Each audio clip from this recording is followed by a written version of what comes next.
Bonjour à tous, nous vous retrouvons aujourd'hui avec Pierre dans une nouvelle vidéo pour vous partager nos conseils pour réussir vos semis de betterave.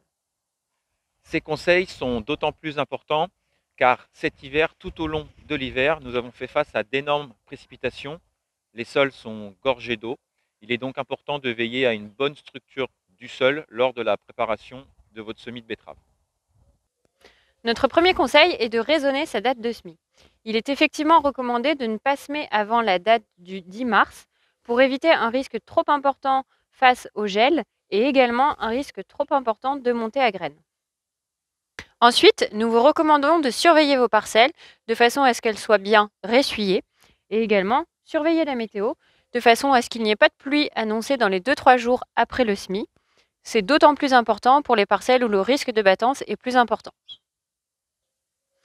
Dernier conseil avant de mettre en route vos semis, nous vous recommandons de vérifier l'état de votre matériel, notamment des socs et des éléments de distribution, pour éviter d'être en panne pendant les semis et ainsi avoir une qualité de semis optimale. Conseil suivant, par rapport à la profondeur de votre semis, il est recommandé de semer à une profondeur de 2,5 cm afin d'avoir la profondeur idéale en termes d'humidité au niveau de la couche de terre humide et la profondeur de votre semis pour éviter d'être sur un horizon trop desséchant.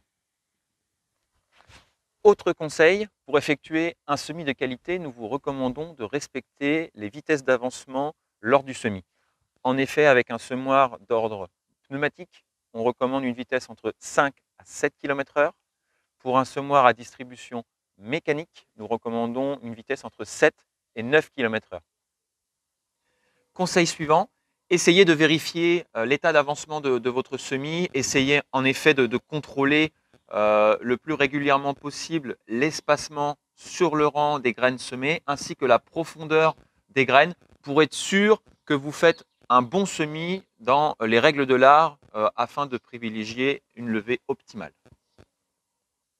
Et enfin, notre dernier conseil, en fin d'une journée de semis, nous vous recommandons de vidanger vos éléments de semoir pour que vos graines ne prennent pas l'humidité. C'est très important. Merci à tous d'avoir regardé cette vidéo. Nous espérons que ces conseils vous seront utiles. Nous vous souhaitons avec un peu d'avance de très bons semis de betterave. On vous dit à très bientôt dans une prochaine vidéo. À bientôt!